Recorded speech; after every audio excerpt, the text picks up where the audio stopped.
Hello everyone, আসসালামু আলাইকুম। কেমন আছেন সবাই? আশা করি ভালো আছেন। আলহামদুলিল্লাহ, আপনাদের দোয়ায় আমরাও ভালো আছি। আবারও চলে আসলাম বিকেলবেলা মাঠে। আমি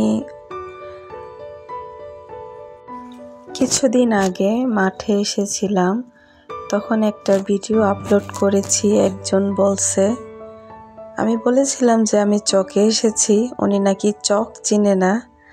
আমরা তো এই মাঠ কাটকে চক বলি, কারণ চকে ধান চাষ করা হয় বা অনেক কিছুই, যেমন সব কিছু লাগানো হয় মাঠ জমিনে। আচ্ছা, যাই হোক, যার যার বাসায় সে চিনে। তো আমি অনেক কিছু দেখে নিলাম আজকে। হঠাৎ দেখলাম কি সুন্দর করে মরিচের চারাগুলো লাগানো হয়েছে।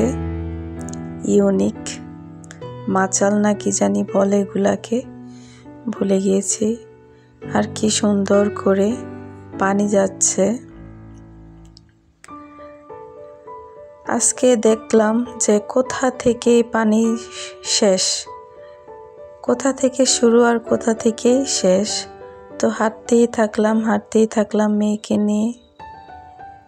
সাথে আমার যাও ছিল, ভাগ্নি তোয়াও ছিল। এর মধ্যে দেখতে পেলাম ধনেপাতা গাছে ফুল এসে পড়েছে। ধনেপাতা আর এগুলাকে বীজ রাখা হবে। তারপর দেখতে পেলাম রসুন ক্ষেত। রসুনগুলো অলরেডি বড় হয়ে গেছে, অনেক সুন্দর হয়েছে। মানুষ অনেক কষ্ট করে ফসল তৈরি করে, যদি সেরকমভাবে ফসল না হয় তাহলে কৃষকের মনে অনেক কষ্ট হয়। এই তো আমি চলে এসেছি পেঁয়াজ খেতে। আমি একটা পেঁয়াজ গাছ উঠিয়ে দেখলাম যে পেঁয়াজের কোনো কিছুই হয়নি, আরো সময় লাগবে। তো আবার আমি গুজে দিলাম।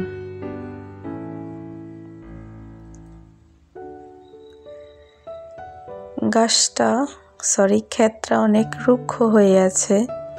আমার মনে হয় অনেক পানি লাগবে, কিন্তু পেঁয়াজ গাছে কি পানি দেয় কিনা জানি না। হঠাৎ সামনে আবার আলু ক্ষেত চলে আসলো।